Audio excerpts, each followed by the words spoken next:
Good morning students. पिछली कक्षाओं में हम लोग खेल दिवस के प्रश्नोत्तरों की चर्चा कर चुके हैं तथा मैंने उसे आपको लिखित में भी दिखा दिया था ताकि आप नोट करते समय गलतियां ना करें।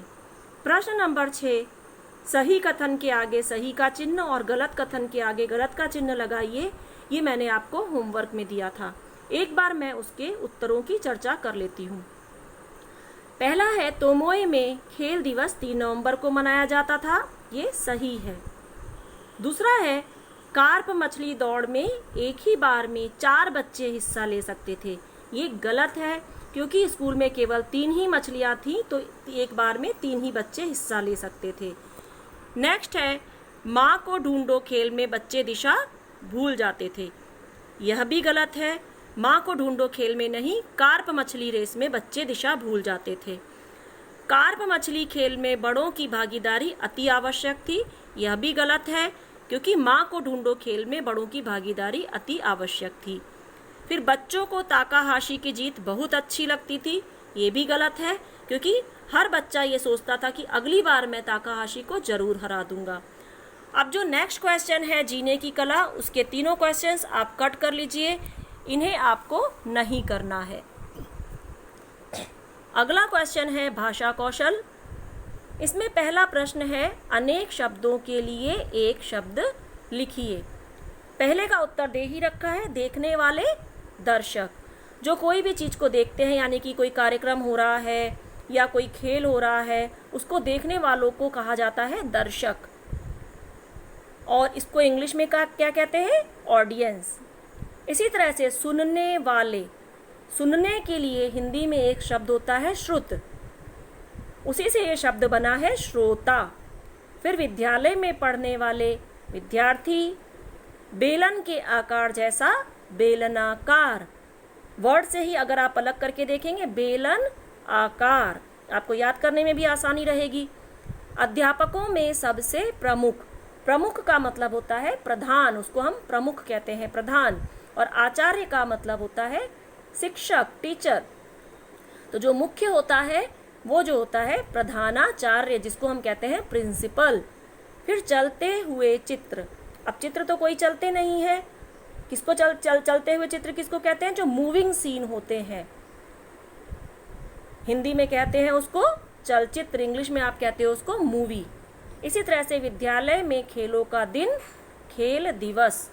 अब नेक्स्ट क्वेश्चन है, दिए गए शब्दों के लिए हिंदी शब्द लिखिए। आप लोगों ने पिछली कक्षा में शब्दों के विभिन्न कहाँ से वे उत्पन्न हुए हैं उनके आधार पर भेद पढ़े होंगे। तत्सम शब्द, तद्भव शब्द, विदेशी शब्द और देशज शब्द। तत्सम शब्द वे होते हैं जो संस्कृत से एज इट इज हिंदी में आ गए हैं, उनको हम उसी रूप में प्रयोग करते हैं जैसे कि सूर्य। और तद्भव जो होता है वो होता है जो उससे थोड़ा सा चेंज होकर हिंदी में आ जाता है, उसे हम कहते हैं तद्भव। जैसे सूर्य संस्कृत में है, यानी कि हम सूर्य बोलते हैं तो वो तत्सम है, और सूरज बोलते हैं तो वो तद्भव है। इसी प्रकार तत्सम शब्द होता है उष्ट्र और तद्भव होता है ऊंट। ऐसे ही क्षेत्र खेत, नासिका नाक, तो ये तत्सम और तद्भव शब्द होते हैं। उसके बाद बहुत सारे अलग अलग भाषाओं के शब्द हमारी हिंदी में शामिल हो गए हैं, क्योंकि हमारे देश पर बहुत सारे लोगों ने राज्य किया और बहुत सालों तक वो लोग यहाँ पर रहे, जैसे कि अंग्रेज हैं, मुगल लोग हैं, उसके बाद फिर पुर्तगाली हैं। इन लोगों ने हमारे देश पर बहुत समय तक राज्य किया, तो उस कारण से उनकी भाषा के शब्द भी जो थे वो हमारी भाषा में आ गए हैं। उन्हें हम कहते हैं विदेशी शब्द। तो यहाँ पर जो शब्द दे रखे हैं वे सारे विदेशी शब्द हैं, वे उर्दू के और अरबी भाषा के शब्द हैं। इनको हमें हिंदी के शब्दों में लिखना है। जैसे माहौल का उत्तर है वातावरण। कोशिश, कोशिश को हम हिंदी में कहते हैं प्रयत्न या प्रयास। आपको ये दोनों ही याद कर लेने हैं, क्योंकि यदि आप इनसे आपको समानार्थी का भी उत्तर मिल जाता है। एग्जाम में ये ऐसे भी पूछे जा सकते हैं या समानार्थी के रूप में भी पूछे जा सकते हैं। यदि समानार्थी के रूप में पूछे जा सकते हैं कि जैसे कोशिश के 2 पर्यायवाची शब्द लिखिए या समानार्थी शब्द लिखिए, तो आपको इसी में से उत्तर मिल जाएगा प्रयत्न तथा प्रयास। इनाम, इनाम का हिंदी शब्द है पुरस्कार। और इसका विलोम क्या होता है? दंड। इसमें नहीं पूछा गया है, लेकिन मैं आपकी जानकारी के लिए बता रही हूँ। इनाम का हिंदी शब्द है पुरस्कार। सुर्खी, सुर्खी का मतलब होता है लाल कलर, लाली, या इसको लालिमा भी कहा जाता है। ऐसे ही है खास, खास का हिंदी शब्द क्या होगा? विशेष। शामिल, सम्मिलित, कि आज मैं खेलों में शामिल हुआ तो उसको कहते हैं सम्मिलित। इजाज़त, अनुमति या अनुज्ञा। फिर है ईजाद, आविष्कार। नेक्स्ट क्वेश्चन है पूर्ण विराम। देखिए आगे जो है उनके चिन्ह बने हुए हैं और पीछे उनका नाम लिखा हुआ है। पूर्ण विराम यानी कि इंग्लिश में जिसको हम कहते हैं फुल स्टॉप, अल्प विराम, कॉमा, प्रश्न चिन्ह, क्वेश्चन मार्क, विस्मयादिबोधक चिन्ह, विस्मयादिबोधक का अर्थ है एक्सक्लामेटरी मार्क, और उद्धरण चिन्ह, इन्वर्टेड कॉमाज। तो ये कहाँ कहाँ प्रयोग होते हैं? जैसे पूर्ण विराम है, फुल स्टॉप हम कहाँ प्रयोग करते हैं? जहाँ पर हमारा सेंटेंस कोई खत्म हो जाता है, हमारी बात पूरी हो जाती है। अल्प विराम यानी कि जिसको कॉमा कहते हैं, वो कहाँ पे लगता है? जहाँ पर हम 2-3 चीज़ों का नाम ले रहे हैं, वहाँ पर अल्प विराम का प्रयोग होता है। जैसे अगर मैं ये कहती हूँ कि आज मैं बाजार गई और मैं बाजार से फल, सब्जी, कपड़े, तो हम फल, सब्जी, कपड़े सबके बीच में कॉमा लगाते हैं। तो जहाँ पर हम एक से अधिक चीज़ों की लगातार बात कर रहे हैं, वहाँ पर हम अल्प विराम का प्रयोग करते हैं। प्रश्न चिन्ह का प्रयोग मालूम ही है आपको कि जहाँ पर कोई प्रश्न पूछा जाता है वहाँ पर प्रश्न चिन्ह का प्रयोग होता है। विस्मयादिबोधक चिन्ह, विस्मयादिबोधक चिन्ह का मतलब है कि जहाँ पर कोई एक्सक्लामेटरी मार्क होता है, जहाँ पर हम अपने मन के भावों को प्रकट करते हैं। जैसे कि अरे, ओह, अच्छा, ऐसे करके बोलते हैं ना, कि जैसे अरे ये क्या हो गया, ओह, छी, कितना गंदा है। तो ऐसे शब्दों के आगे हम विस्मयादिबोधक चिन्ह यानी कि एक्सक्लामेटरी मार्क्स लगाते हैं। फिर उद्धरण चिन्ह, जहाँ पर हम किसी की कही हुई बातों को एज इट इज़ लिख रहे हैं, वहाँ पर हम उद्धरण चिन्ह लगाते हैं। ये चीज़ का ध्यान रखना है कि जब भी हम उद्धरण चिन्ह लगाते हैं वहाँ पर कि शब्द का प्रयोग नहीं होता है। जैसे कि यदि मैं कहती हूँ कि माँ ने कहा कि तुम चले जाओ, तो वहाँ पर तुम चले जाओ के बीच में उद्धरण चिन्ह आगे पीछे नहीं लगेगा। लेकिन अगर हम ये कहते हैं माँ ने कहा, फिर हम एक कॉमा लगाएंगे, फिर हम इन्वर्टेड कॉमा में यानी कि उद्धरण चिन्ह के बीच में हम सेंटेंस लिखेंगे तुम चले जाओ, यानी कि किसी की कही हुई बात को हम एज इट इज़ लिख रहे हैं बिना की लगाए हुए, तब हम उद्धरण चिन्ह लगाते हैं। तो यहाँ पर आपको होमवर्क करना है कि कहाँ पर क्या चीज़ का प्रयोग हो रहा है, कहाँ पर पूर्ण विराम लगेगा, कहाँ पर अल्प विराम लगेगा। आपको बुक में से ही ये सेंटेंस मिल जाएंगे, आप उनमें से देखकर लिखेंगे जरूर, लेकिन आपको उन्हें समझना है कि वहाँ पर उन चिन्हों का प्रयोग क्यों हुआ है। उसके बाद है बहुवचन लिखिए। नेक्स्ट क्वेश्चन है बहुवचन लिखिए। पहला वर्ड है सब्जी, सब्जियाँ। अगला होगा सीढ़ी, सीढ़ियाँ। अब इस बात का आप विशेष ध्यान रखिए। देखिए अगला है बिल्ली, बिल्लियाँ। देखिए सब्जी में बड़ी की मात्रा थी, सीढ़ी में पीछे बड़ी की मात्रा थी, बिल्ली में भी ल में बड़ी की मात्रा थी, लेकिन जब हम उसका बहुवचन बनाते हैं तो आप इस बात का विशेष ध्यान रखें कि जब हम बहुवचन बनाते हैं और यदि पीछे के अक्षर में बड़ी ई की मात्रा है तो वो छोटी ई की मात्रा में कन्वर्ट हो जाती है। ऐसा ही ऊ की मात्रा के साथ भी होता है। तो बहुवचन में आपको इस बात का विशेष ध्यान रखना होता है कि जब जहाँ पर पीछे या लग रहा होता है और पीछे बड़ी ई की मात्रा है पीछे वाले शब्द में, अक्षर में, तो आपको मात्रा जो होगी वो छोटी हो जाएगी। यदि आप उत्तर में कहीं कुछ अगर एक अक्षर गलत लिख देते हैं, एक वर्ड गलत लिख देते हैं, आपने बिल्लियाँ में बड़ी की मात्रा भी लगा दी, तो भी उसको शायद अंडरलाइन करके टीचर मार्क्स ना काटें।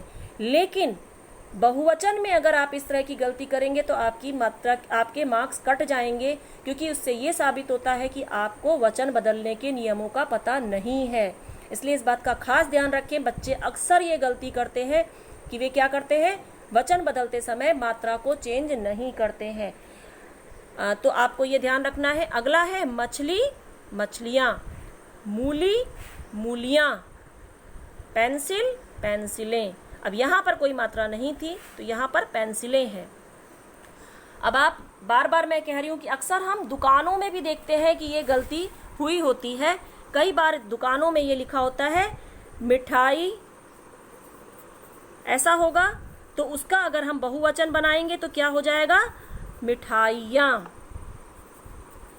ठीक है, यहां पर से ई हट जाएगा। आपको ये ध्यान रखना है कि अगर पीछे का अक्षर स्वयं भी बड़ी ई है तो वहां पे आप बहुवचन करेंगे तो वो छोटी ई में कन्वर्ट हो जाएगा। रानी, अब यहाँ पे ई की मात्रा लगी है बड़ी, तो आपको क्या करना है, रानियां। ठीक है, इस तरह से हो जाता है।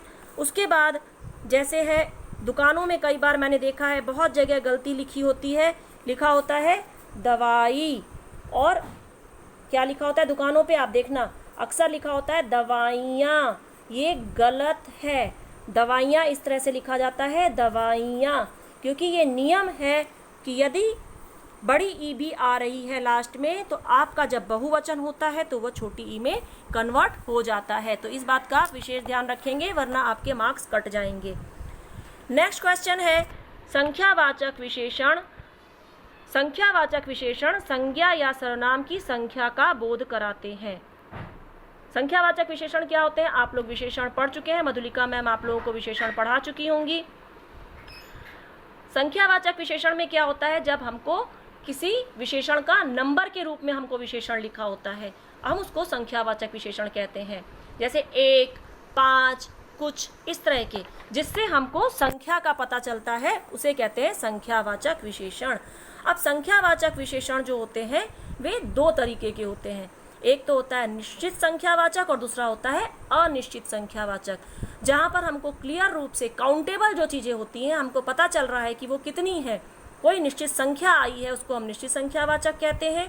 और जहाँ पर संख्या नहीं आई है, हमको नहीं पता है, काउंटेबल तो है लेकिन हमको नहीं पता है कि वो कितने हैं, वहाँ पर अनिश्चित संख्यावाचक होता है।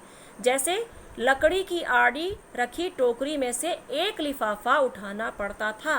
ये एक क्या है, हमको क्लियर मालूम चल रहा है कि कितने लिफाफे, काउंटेबल है और हमको पता भी है कि कितने हैं वो, तो उसे कहते हैं संख्या, ये निश्चित संख्यावाचक है। उसके बाद है बाजार से 1 दर्जन केले ले आओ। 1 दर्जन, यहाँ भी आपको संख्या निश्चित रूप से पता चल रही है कि कितने केले लाने हैं, तो ये निश्चित संख्यावाचक है। उसके बाद नेक्स्ट पेज टर्न करेंगे। खेल दिवस में बहुत से लोग आए। अब कितने भी लोग आए होंगे, 200, 400, 500, हम उनको काउंट कर सकते हैं। जो भी काउंटेबल नंबर्स होते हैं, काउंटेबल थिंग्स होती हैं, उनको हम संख्यावाचक विशेषण लेते हैं।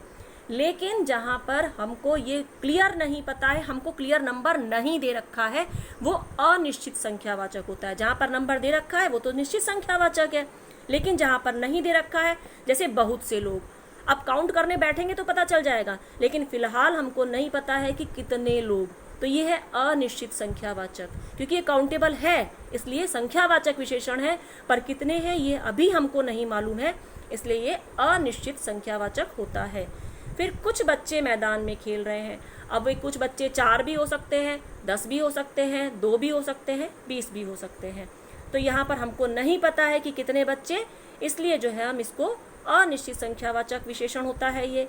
फिर ताकाहाशी ने हर खेल में प्रथम स्थान प्राप्त किया। हमको पता है कि कौन सा स्थान, फर्स्ट, सेकंड, थर्ड, फोर्थ, कौन सा, तो यहाँ पर हमको क्लियर रूप से मालूम है। अगर ये लिखा होता कि ताकाहाशी ने हर खेल में कोई ना कोई स्थान प्राप्त किया, नहीं पता है कौन सा स्थान प्राप्त किया, तो वहाँ पर वो निश्चित संख्यावाचक नहीं होता। पर यहाँ पर हमको पता है कि प्रथम स्थानवाचक है, मतलब प्रथम जो है उसको स्थान प्राप्त हुआ है, तो ये जो है क्या है, ये निश्चित संख्यावाचक विशेषण है। तो ये इस तरह से आपको विशेषण के विषय में भी पता चल गया। अब जो नेक्स्ट क्वेश्चंस हैं वो दोनों क्वेश्चंस आप कट कर देंगे। तो ये इस तरह से पार्ट हमारा यहाँ पर समाप्त होता है। अगला पार्ट हम लोग नेक्स्ट क्लास में शुरू करेंगे। जब तक आप अपना सारा वर्क कंप्लीट करके रखेंगे। आज जितना भी वर्क मैंने कराया है उसमें से कोई भी वर्क कॉपी में आपको करने की ज़रूरत नहीं है। ये सारा वर्क जो है ये आपको बुक में ही करना है, नोटबुक में करने की ज़रूरत नहीं है। तो आज की क्लास में इतना ही। नेक्स्ट क्लास में हम लोग नया लेसन शुरू करेंगे।